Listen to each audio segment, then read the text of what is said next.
ಎಲ್ಲರಿಗೂ ನಮಸ್ಕಾರ. ನಾನು ನಿಮ್ಮ ಸಿದ್ಧಾರ್ಥ ಆನಂದ್ ಮಾಲೂರು. ನಾನಿವತ್ತು ಮಾಲೂರಲ್ಲಿ ಅತ್ಯಂತ ಹಾಟ್ ಟಾಪಿಕ್ ಆಗಿರುವಂಥ ಅಗಲಕೋಟೆಗೆ ಬಂದಿದ್ದೀನಿ. ಅಗಲಕೋಟೆಯ ಮಂಜುನಾಥ ಫಾರ್ಮ್ಸ್ಗೆ. ಈ ಜಮೀನಲ್ಲಿ ಕೆರೆಗಳು, ರಾಜಕಾಲುವೆಗಳು, ಕಾಲ್ದಾರಿಗಳು ಒತ್ತುವರಿ ಜೊತೆಗೆ ವಾಟರ್ ಬೆಲ್ಟ್ ಕೂಡ, ಅಂದರೆ ನೀರು ಮುಳುಗಡೆ ಪ್ರದೇಶ ಒತ್ತುವರಿಯಾಗಿದೆ, ಕೆರೆ ಒತ್ತುವರಿಯಾಗಿದೆ ಅಂತ ಅನೇಕ ಆರೋಪಗಳಿವೆ.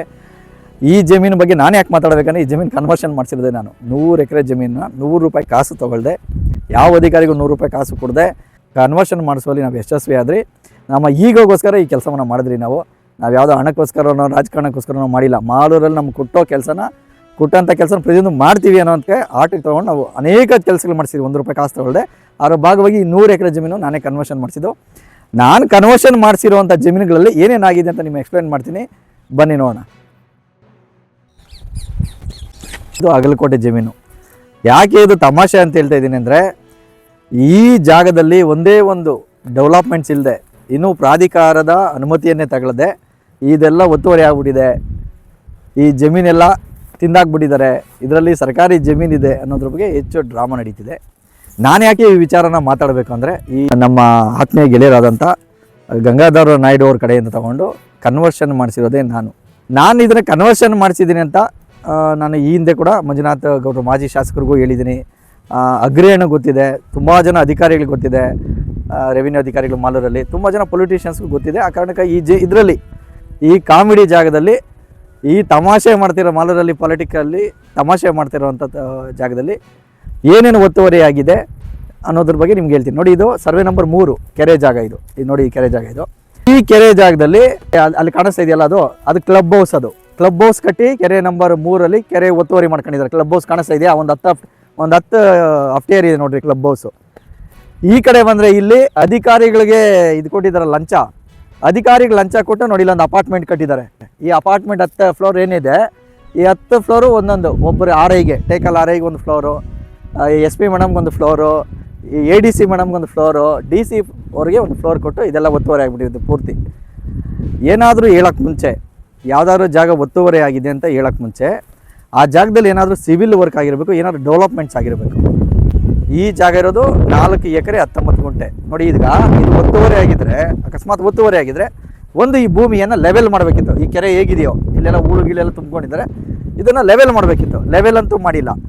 ಅಟ್ಲೀಸ್ಟ್ ಈ ಹಿಂದೆ ಇದ್ದಂಥ ಕೃಷ್ಣಪ್ಪನವ್ರು ಏನು ಮಾರಾಟ ಮಾಡಿದ್ರು, ಅವರಾದರೂ ಏನಾದರೂ ಒಂದು ಗಿಡನೋ ಮರನೋ ನೆಟ್ಕೊಂಡು ಅವರು ಯೂಸ್ ಮಾಡ್ಕೊಬೇಕಾಗಿತ್ತು. ನೋಡಿ, ಅಲ್ಲಿ ಮಾವಿನ ಮರ ಹಾಕಿದ್ದಾರೆ ನೋಡಿ ಒಂದು ಕಡೆ. ಆ ಜಾಗ, ಅದು ಸರ್ವೆ ನಂಬರ್ ಜಾಗ ಅವ್ರ ಹೆಸರಲ್ಲಿದೆ. ಹಂಗಾಗಿ ಅದನ್ನು ಮರನ ನೆಟ್ಕೊಂಡಿದ್ದಾರೆ. ಈ ಜಾಗದಲ್ಲಿ ಯಾಕೆ ಮರ ನೆಟ್ಕೊಂಡಿಲ್ಲ ಅಂದರೆ, ಈ ಜಾಗ ಕೆರೆ ಜಾಗ ಅಂತ ಅವ್ರಿಗೆ ಕ್ಲಿಯರಾಗಿ ಗೊತ್ತಿದೆ. ಸರ್ವೆ ನಂಬರ್ 3 19 ಎಕರೆ 21 ಗುಂಟೆ ಡ್ರೈ ಲ್ಯಾಂಡನ್ನು ಒತ್ತುವರಿ ಮಾಡ್ಕೊಂಡಿದ್ದಾರೆ ಅಂತ ಹೇಳಿದ್ರೆ, ಸರ್ವೆ ನಂಬರ್ 3 ಇರೋದೇ ಕೆರೆ ಜಾಗ. ಕೆರೆ ಜಾಗ ಇರೋದು 4 ಎಕರೆ 19 ಗುಂಟೆ ಜಾಗ. ಅದು ನೀವು ನೋಡ್ಬೋದು. ಯಾವ ಒತ್ತುವರಿನೂ ಇಲ್ಲ, ಯಾವ ಸಿವಿಲ್ ವರ್ಕು ಇಲ್ಲ. ಅಗಲಕೋಟೆ ಜಮೀನಲ್ಲಿ ರಾಜಕಾಲುವೆ ಒತ್ತುವರಿ ಆಗಿದೆ ಅಂತ ಆರೋಪ ಮಾಡಲಾಗಿದೆ. ಇದು ಯಥಾಸ್ಥಿತಿ, ನ್ಯಾಚುರಲಿ ನೀರು ಫ್ಲೋ ಆಗ್ತಿರುವಂಥ ರಾಜಕಾಲುವೆಗಳಲ್ಲಿ ಇದೊಂದು. ಅವ್ರು ಹೇಳ್ತಾರಂಥ ಒತ್ತುವರಿ ಆ ಭಾಗದಲ್ಲಿ, ಅಲ್ಲಿ ಕಾಣಿಸ್ತಾ ಇದೆಯಲ್ಲ, ಅಲ್ಲಿ ಗಿಡ ಮರ ನೆಡದೆ ಅಲ್ಲಿ ಬಂದಿದೆಯಲ್ಲ, ಆ ಜಾಗ ಒತ್ತುವರಿ ಆಗಿರೋ ಜಾಗನ, ಅಲ್ಲಿ ಗಿಡ ಮರ ಏನು ನೆಟ್ಟಿಲ್ಲ ಆ ಜಾಗನ. ಇದು ಫ್ಲೋ ಏನಂದರೆ, ನೀರು ಹರ್ಕೊಂಬರ್ಬೇಕಾದ್ರೆ ರಭಸದಿಂದ ನೀರು ಯಾವ ಕಡೆ ಹೆಚ್ಚಾಗಿ ಡೌನ್ ಸಿಗ್ತದೋ ಅಥವಾ ಮಣ್ಣು ಸವಿತದೋ ಆ ಕಡೆಗೆ ನೀರು ಹರ್ಕೊಂಬರ್ತದೆ. ಅದು ನ್ಯಾಚುರಲ್ ಆಗಿ ಈ ಥರ ಕಾಲುವೆಗಳ ಥರ ಫಾರ್ಮ್ ಆಗ್ತದೆ. ಇಲ್ಲೆಲ್ಲಾದ್ರೂ ಒಂದಾದ್ರೂ ಸಿವಿಲ್ ವರ್ಕ್ ಆಗಿ ಕಟ್ಟಡ ಕಟ್ಟಿ ಒಂದು ಬೇಸ್ಮೆಂಟ್ ಹಾಕಿ, ಏನು ನಾವು ಡ್ರೈನೇಜ್ಗಳನ್ನ ಸಿಟಿಗಳಲ್ಲಿ ನೋಡ್ತಿರೋ ಆ ಥರ ಮಾಡಿದರೆ, ಮ್ಯಾನ್ ಮೇಡ್ ಕಾಲುವೆಗಳನ್ನ ಯಾವ್ದಾರು ಮಾಡಿದರೆ ಅದು ಒತ್ತುವರಿ ಅಂತ ಕರಿತೀವಿ. ಆದರೆ ಅದು ನ್ಯಾಚುರಲ್ ಆಗಿದೆ, ಇದು ನ್ಯಾಚುರಲ್ ಆಗಿದೆ. ನೀರು ಅದು ಸ್ವಲ್ಪ ಅಪ್ಪಿರೋದಕ್ಕಾಗಿ ಅಪ್ಪಿಗೆ ನೀರು ಹತ್ತಕ್ಕಾಗದೆ ವಾಟರ್ ಫ್ಲೋಗೆ ಇದು ಕ್ರಿಯೇಟ್ ಆಗಿರೋದು, ನ್ಯಾಚುರಲಿ ಕ್ರಿಯೇಟ್ ಆಗಿರೋದು. ಸುತ್ತಮುತ್ತಿರೋ ಜನಗಳನ್ನ ಇಲ್ಲೇನೋ ಆಗ್ಬಿಟ್ಟಿದೆ, ಆಗ್ಬಿಟ್ಟಿದೆ ಅಂತ ಮಿಸ್ಲೀಡ್ ಮಾಡೋದಿದೆಯಲ್ಲ, ಅದಕ್ಕಿಂತ ಅಪರಾಧ ಇದೆಯಾ? ಮುಗ್ಧ ಜನಗಳನ್ನ ಯಾರೋ ಹೊರಗಡೆ ಯಾರು ನಾಯ್ಡುಗಳು ಯಾರು ಕರ್ನಾಟಕದಲ್ಲಿ ಹುಟ್ಟೇ ಇಲ್ವಾ?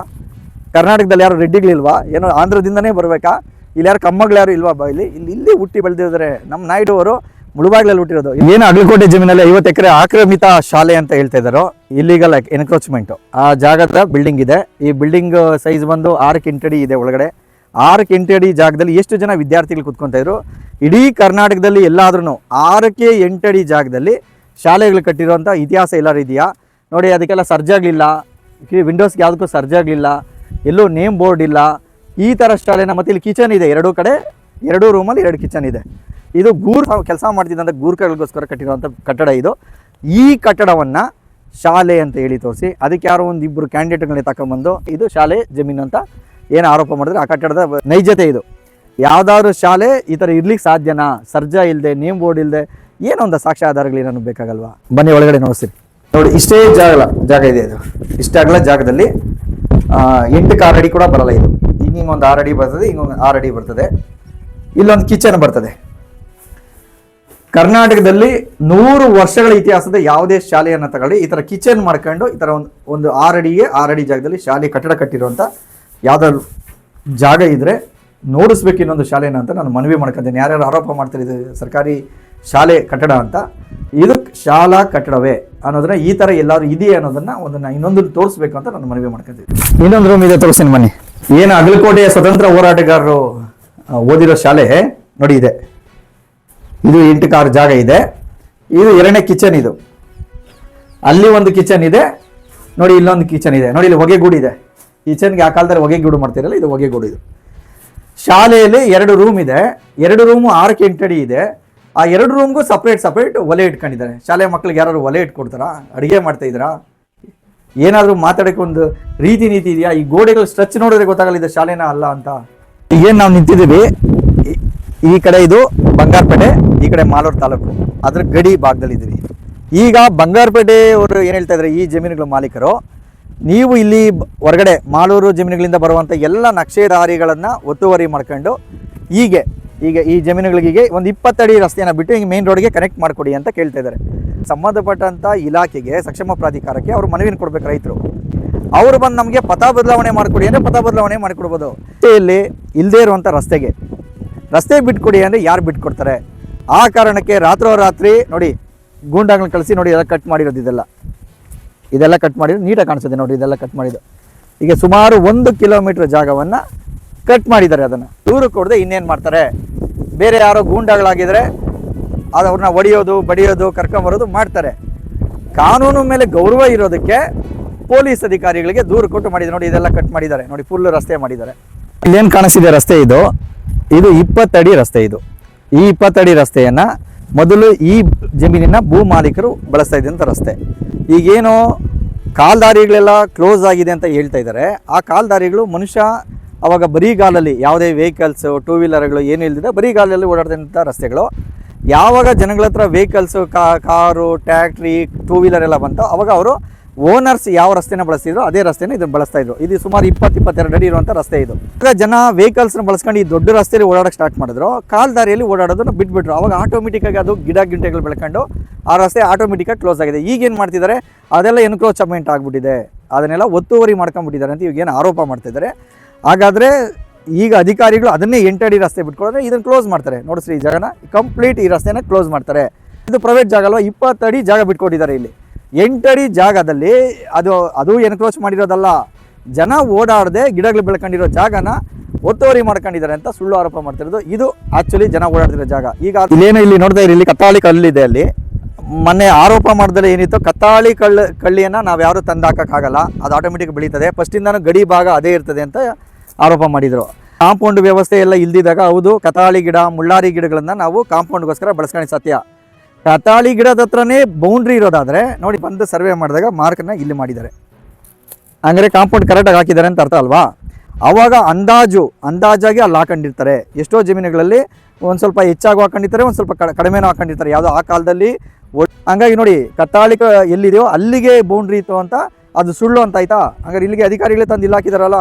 ನೀವು ನೋಡಿ, ಇದು ಸುಮಾರು ಸುತ್ತ ನೋಡಿ ಒಂದು 8 ಕಿಲೋಮೀಟ್ರು ಎಲ್ಲ ಕೂಡ ಎಲ್ಲಿ ಕಾಂಪೌಂಡನ್ನು ಫಿಕ್ಸ್ ಮಾಡಲಾಗಿದೆ ಅಲ್ಲಿಗೆ ಸರ್ಕಾರಿ ಅಧಿಕಾರಿಗಳು ಗಡಿ ಕೊಡೋಕೆ ಫಿಕ್ಸ್ ಮಾಡಿದ್ದಾರೆ. ಹಂಗಾರೆ ಯಥಾಸ್ಥಿತಿ ಕಾಂಪೌಂಡ್ ಎಲ್ಲ ಹಾಕಿದಾರೋ ಸರ್ವೆ ಕಲ್ಲು ಕೂಡ ಹದ್ದುಬಸ್ತಿ ಅಲ್ಲಿಗೆ ಹಾಕಿದ್ದಾರೆ. ಅಂದರೆ ಈ ಕಾಂಪೌಂಡ್ ಏನಾಕಿದೆ ಅದು ಎನ್ಕ್ರೋಚ್ಮೆಂಟ್ ಅಲ್ಲ, ಒತ್ತುವರಿ ಎಲ್ಲ ಸರಿ ಇದೆ ಅಂತ ಅರ್ಥ. ನೋಡಿ, ಇಲ್ಲೇನು ಇದು ನಕ್ಷೆ ಜಾಗ ಇಲ್ಲಿ ಜಾಗ ಬಿಟ್ಟಿದೆ. ಇದು ದಿನಗುಟ್ಟಳಿಗೆ ಹೋಗೋ ಜಾಗ. ಇದು ಸರ್ವೆ ನಂಬರ್ 19 ಬರ್ತದೆ. ಎಲ್ಲೂ ಕೂಡ ಎನ್ಕ್ರೋಚ್ಮೆಂಟ್ ಆಗಿಲ್ಲ. ಇದು ನೋಡಿ, ಈ ಕಾಲ್ದಾರಿ ಏನಿದೆ, ಕಾಲ್ದಾರಿಗೆ ಆಗ್ಬೇಕಾದಂಥ 8 ಅಡಿ ಜಾಗವನ್ನು ಇಲ್ಲಿ ಬಿಟ್ಕೊಳ್ಳಲಾಗಿದೆ. ಇದು ಬಿಟ್ಟು ಇದ್ರ ಪಕ್ಕದಲ್ಲಿ ಕೂಡ ಬಂಗಾರಪೇಟೆ ಜನ ಓಡಾಡಲಿಕ್ಕೆ ಒಂದು ಆಲ್ಟರ್ನೇಟ್ ಜಾಗನ ಬಿಟ್ಟಿದ್ರಿ. ಬನ್ನಿ ನೋಡಿ, ಇಲ್ಲಿ ನೋಡಿ ಸುಮಾರು 20 ಅಡಿ ಜಾಗ ಇದೆ. ಇದು ಯಾವುದು ಕೂಡ ನಕಾಶೆಯಲ್ಲಿ ಇಲ್ಲದೆ ಇರುವಂಥ ಜಾಗ. ನಕಾಶೆ ಜಾಗ ಅಲ್ಲಿದೆ, ಅಲ್ಲಿ ಬಿಟ್ಟಿದ್ದೀವಿ. ಆದರೂ ಕೂಡ ಜನ ಓಡಾಡ್ಕೊಳ್ಳಿ ಅನ್ನೋ ಕಾರಣಕ್ಕೆ ನೋಡಿ, ಇಲ್ಲೊಂದು CC ಕ್ಯಾಮ್ರಾ ಹಾಕೈತೆ. ಜನ ಓಡಾಡ್ಕೊಳ್ಳಿ ಅನ್ನೋ ಒಂದೇ ಒಂದು ದೃಷ್ಟಿಕೋನದಿಂದ ಈ 20 ಅಡಿ ಜಾಗವನ್ನು ಊರ್ ಜನಕ್ಕೋಸ್ಕರ ಇಲ್ಲಿ ಬಿಟ್ಕೊಡಲಾಗಿದೆ. ಏನಿದು ದಿನಗುಟ್ಟಲ್ಲಿ ಜಾಗ ನಾವು ಬಿಟ್ಟಿದ್ದೀವಿ, ಇಲ್ಲಿಂದ ಕೆಂಸಂದ್ರ ಕೆರೆವರೆಗೂ ಎಲ್ಲೂ ಕೂಡ ಕಾಂಪೌಂಡ್ ಹಾಕಿಲ್ಲ. ಅವ್ರೇನು ಹೇಳ್ತಿದ್ದಾರೆ, ಕೆರೆಗಳನ್ನೆಲ್ಲ ಫುಲ್ ಒತ್ತುವರಿ ಮಾಡ್ಕೊಂಡು ಸಂಪೂರ್ಣವಾಗಿ ಮುಚ್ಚಿದ್ದಾರೆ ಅಂತ ಅವ್ರು ಹೇಳ್ತಾರೆ. ಎಲ್ಲೂ ಕೂಡ ನಾವು ಕ್ಲೋಸ್ ಮಾಡಿಲ್ಲ, ಎಲ್ಲೂ ಕೂಡ ಕಲ್ಲು ಹಾಕ್ಲೇ ಇಲ್ಲ. ಇಲ್ಲಿ ಆ ಕಡೆ ದಿನಗುಟ್ಟಹಳ್ಳಿ ಗ್ರಾಮ, ಇದು ಗುಟ್ಟಳ್ಳಿ ಕೆರೆ ನೋಡಿ ಇಲ್ಲಿ ಮಾಡಿದ್ದಾರೆ, ಇಲ್ಲಿ ಮಾರ್ಕ್ ಮಾಡ್ಕೊಂಡಿದ್ದಾರೆ. ಎಲ್ಲಾದ್ರೂ ಕಾಂಪೌಂಡ್ ಇದೆಯಾ ನೋಡ್ರಿ, ಎಲ್ಲೂ ಕೂಡ ಕಾಂಪೌಂಡ್ ಹಾಕಿಲ್ಲ. ಅಂದ್ರೆ ಇಲ್ಲಿ ಮಾರ್ಕ್ ಮಾಡಿದ್ದಾರೆ, ಮಾರ್ಕ್ ಕಡೆ ಇನ್ನೂ ಅದು ಒಳಗೂ ಬರ್ಬೋದಿತ್ತು ಅಥವಾ ಹೊರಗಡೆನೂ ಬರ್ಬೋದಿತ್ತು. ಬಟ್ ಆದರೆ ಮಾರ್ಕ್ ಇಲ್ಲಿ ಮಾಡಿದ್ದಾರೆ. ಎಲ್ಲೂ ಕೂಡ ನಾವು ಅದನ್ನು ಕ್ಲೋಸ್ ಮಾಡುವಂಥ ಕೆಲಸ ಎಲ್ಲೂ ಕೂಡ ಎನ್ಕ್ರೋಚ್ಮೆಂಟ್ಸ್ ಹಾಳಾಗೋಗ್ಲಿ, ಕನಿಷ್ಠ ಕಾಂಪೌಂಡ್ ಕೂಡ ಹಾಕಿಲ್ಲ. ಈ ಕಡೆ ಎಲ್ಲ ಫುಲ್ ಫ್ರೀ ಇದೆ. ನಾವೀಗ ನಿಂತಿರೋ ಜಾಗ ಬಂದು ಸರ್ವೆ ನಂಬರ್ 66. ಈ ಕಡೆ ಕೆರೆ ಇದೆ, ಈ ಕಡೆ ಖಾಸಗಿ ಸೊತ್ತು, ಅಗಲಕೋಟೆ ಖಾಸಗಿ ಸೊತ್ತಿದೆ. ಈ 66 ಸರ್ವೆ ನಂಬರ್ ವಾಟರ್ ಬೆಲ್ಟ್. ಇದೇನಿದೆ ನೀರು ಮುಳುಗಡೆ ಪ್ರದೇಶ ಏನಿದೆ ಇದನ್ನ ಮುಚ್ಚಾಕಿದ್ದಾರೆ, ಅದನ್ನ ಎನ್ಕ್ರೋಚ್ಮೆಂಟ್ ಮಾಡ್ಕೊಂಡಿದ್ದಾರೆ ಅಂತ ಹೇಳ್ತಾರೆ. ನೋಡಿ ಇದು ಪೂರ್ತಿ ಇದೊಂದು ಹ್ಯಾಂಗಲಲ್ಲಿ ಒಂಥರ ಹಾವ್ ಶೇಪಲ್ಲಿ ಇದು ಹ್ಯಾಂಗಲಲ್ಲಿ ಹೋಗುತ್ತೆ ನೀರು. ಸರ್ವೆ ನಂಬರ್ 66, ಈ ಕಡೆ 21. 66 ಸರ್ಕಾರಿ ಜಮೀನು ಅಂತಿದೆ, ಸರ್ಕಾರ ದಾಖಲಾತಿಗಳಿದೆ, ಅದು ನೀರು ಮುಳುಗಡೆ ಪ್ರದೇಶ. ಅದನ್ನ ಯಾರು ಕಾಂಪೌಂಡ್ ಹಾಕೊಂಡಿಲ್ಲ, ಮುಚ್ಕೊಂಡಿಲ್ಲ, ಅದು ಕ್ಲಿಯರ್ ಆಗಿದೆ. ಇದೊಂಥರ ಟ್ರಯಾಂಗಲ್ ಅಲ್ಲಿ ಹೋಗ್ತದೆ. ಟ್ರಯಾಂಗಲ್ ಹೋಗೋದ್ರಿಂದ ಸ್ವಲ್ಪ ಕನ್ಫ್ಯೂಸ್ ಆಗುತ್ತೆ. ಹೆಂಗೆ ಅಂತ ನೋಡಿ, ಇಲ್ಲೊಂದು ಮಾರ್ಕ್ ಮಾಡಿದ್ರೆ ಅಲ್ಲಿ ಮಾರ್ಕ್ ಮಾಡಿದ್ರೆ ಹಿಂಗೆ ಬರೋದ್ರಿಂದ ಈ ಜಾಗ ಪೂರ್ತಿ ಖಾಲಿ ಇದೆ ನೋಡ್ರಿ. ಇಲ್ಲಿ ಯಾವ ಕಾಂಪೌಂಡೇ ಇಲ್ಲ. ಫಸ್ಟ್ ಆಫ್ ಆಲ್ ಈ ಕೆರೆಗಳ ಹತ್ರ ಇಲ್ಲೆಲ್ಲಾದ್ರೂ ಕೂಡ ನೀರು ಮುಳುಗಡೆ ಪ್ರದೇಶದಲ್ಲಿ ಎಲ್ಲೂ ಕೂಡ ಕಾಂಪೌಂಡ್ ಇಲ್ಲ. ಈಗೇನು ನೀವು ನೋಡ್ತಾ ಈ ಕಡೆ ಇರೋದು ದೊಡ್ಡ ಕೆರೆ, ಈ ಎಡಭಾಗದಲ್ಲಿರೋ ಜಾಗ ಇದು ನಮ್ಮ ಜಮೀನು. ಎಲ್ಲೂ ಕೂಡ ಇದನ್ನ ಕಾಂಪೌಂಡ್ ಹಾಕೊಂಡಿಲ್ಲ, ಪೂಚೆ ಹಾಕೊಂಡಿಲ್ಲ, ಎಲ್ಲೂ ಕೂಡ ತಂತಿ ಬೇಲಿಯನ್ನು ಹಾಕೊಂಡಿಲ್ಲ. ಇದೆಲ್ಲ ಕ್ಲಿಯರ್ ಆಗಿ ಬಿಟ್ಟಿದ್ದಾರೆ. ಇವರೇನು ಹೇಳ್ತಾ ಇದ್ದಾರೆ, 30 ಎಕರೆ ಕೆರೆನ ತಿಂದಿದ್ದೀರಿ ಅಂತ ಅವ್ರು ಹೇಳ್ತಾ ಇರೋದು ಇದೇ ಜಾಗ. ಈ ಕೆರೆಯಲ್ಲಿ ಲೇಕ್ ವ್ಯೂ ಅಂತ ಅಪಾರ್ಟ್ಮೆಂಟ್ ಕಟ್ಟಿ ನಾವು ನೋಡಿ ಎಲ್ಲರಿಗೂ ಮಾರಕ್ಕೆ ಕಡೆ ನೋಡಿಸಿ ಸರ್. ಇದು ಲೇಕ್ ವ್ಯೂ ಅಪಾರ್ಟ್ಮೆಂಟ್. ಇಲ್ಲಿ ನೋಡಿ ಸರ್, ಇದು 30 ಅಪ್ಟೇರಿ ಲೇಕ್ ವ್ಯೂ ಅಪಾರ್ಟ್ಮೆಂಟ್. ಇದನ್ನೇ ಮಾರಾಕಿರೋದು. ಇದು ಮೇನ್ ರೋಡ್ ಇದೆ. ಇಲ್ಲಿಂದ ಈ ಥರ ಇದೆ, ಒಳಗೆ ಬರ್ತದೆ. Survey number 50. ಈ ಸರ್ವೆ ನಂಬರ್ 50 ಈ ದಾರಿ ಏನಿದೆ, ಈ ಕಡೆ ಕೆಂಸಂದ್ರ ಗ್ರಾಮಗಳ ಸರ್ವೆ ನಂಬರ್ಗಳು ದಾರಿ, ಈ ಕಡೆ ರಾಮನಾಯಕನಹಳ್ಳಿ ಬಂಗಾರಪೇಟೆ ತಾಲೂಕು ರಾಮನಾಯಕನಹಳ್ಳಿ ದಾರಿಗೂ ಇದು ರೈತರು ಓಡಾಡ್ಕೊಳ್ಳೋಕ್ಕೆ, ಜಮೀನುಗಳಿಗೆ ಕೃಷಿ ಮಾಡ್ಕೊಳ್ಳೋಕ್ಕೆ ಹೋಗಿರೋಂಥ ಜಮೀನು ಬಿಟ್ಟಿರೋದು ಇದು. ಸೊ ನಮ್ಮವರ ಜಾಗದಲ್ಲಿ ಇದನ್ನು 50 ಸರ್ವೆ ನಂಬರಲ್ಲಿ ಇದನ್ನು ಜಾಗ ಬಿಟ್ಟಿದ್ದಾರೆ. ಇದು ಸ್ಕೆಚ್ ಪ್ರಕಾರ ಹೇಳಿದರೆ ಬಂಡಿದಾರಿ ಆ ಕಡೆ ಬರ್ತದೆ, 50 ಹಿಂದ್ಗಡೆ ಆ ಕಡೆ ಬಂಗಾರಪೇಟೆ ಗಡಿ ಭಾಗದಲ್ಲಿ ಆ ಕಡೆ ಬರ್ತದೆ. ಈ ಜಮೀನಲ್ಲಿ ಎಲ್ಲೂ ಒತ್ತುವರಿನೇ ಇಲ್ಲ. ಆ ಬಂಡಿದಾರಿ ಒತ್ತುವರಿ ಏನಿದೆ ಅದು ಬೇರೆ ಖಾಸಗಿಯವರು, ಯಾರೋ ಬಂಗಾರಪೇಟೆ ಜಮೀನವರು ಯಾರಿದ್ದಾರೆ ರಾಮನಾಯಕನಹಳ್ಳಿಯವರು, ಆ ಕಡೆಯವರು ಒತ್ತುವರಿ ಮಾಡ್ಕೊಂಡಿರೋಂಥ ಜಾಗ ಬಿಟ್ಟರೆ ಈ ಮಾಲೂರು ಸರ್ವೆ ನಂಬರ್ಗಳಲ್ಲಿ ಎಲ್ಲೂ ಕೂಡ ಒತ್ತುವರಿ ಇಲ್ಲ. ನಾವು ಹೇಳೋದೇನೆಂದರೆ, ಈ ಜಮೀನುಗಳನ್ನು ಕನ್ವರ್ಷನ್ ಮಾಡೋಕ್ಕೆ ನಾನಿಷ್ಟು ಕಷ್ಟಪಟ್ಟಿದ್ದೀನಿ, ನನಗೆ ಗೊತ್ತಿದೆ. ರಾಜಕಾಲುವೆಗಳು ಇರ್ತವೆ, ಕೆರೆಗಳು ಇರ್ತವೆ, ಕಾಲ್ದಾರಿಗಳು ಇರ್ತವೆ. ಆ ಜಮೀನು ಮಾಲೀಕರು, ಹಿಂದಿನ ಮಾಲೀಕರು ಹೇಗೆ ಮಾರಿದಾರೋ ಅದೇ ಯಥಾಸ್ಥಿತಿಯಲ್ಲಿ ಈಗ ಜಮೀನು ಹಂಗಿದೆ. ನಾಳೆ ಬೆಳಗ್ಗೆ ಏನಾದ್ರು ಡೆವಲಪ್ಮೆಂಟ್ಸ್ ಆದರೆ ಆ ಸಣ್ಣ ಪುಟ್ಟ ಕಾಲ್ದಾರಿಗಳನ್ನು, ರಾಜಕಾಲುವೆಗಳನ್ನು ತೆಗೆದು ಅಗಲ ಮಾಡಿ ಅದನ್ನು ಉಳಿಸುವಂಥ ಕೆಲಸ ಮಾಡಿದಾಗ ನೋಡಿದ್ರೆ ಆ ಒತ್ತುವರಿ ತೆರವುಗೊಳಿಸಿದ್ದೀವಿ, ನಾವು ಮಾಡಿದ್ದೀವಿ ಅನ್ನೋದು ಹೇಳೋದು ಬೇಕಾಗಿಲ್ಲ. ಅದು ಒತ್ತುವರಿ ಅನ್ನೋ ಮಾತನ್ನು ಬರೋದೇ ಇಲ್ಲ. ಧನ್ಯವಾದಗಳು.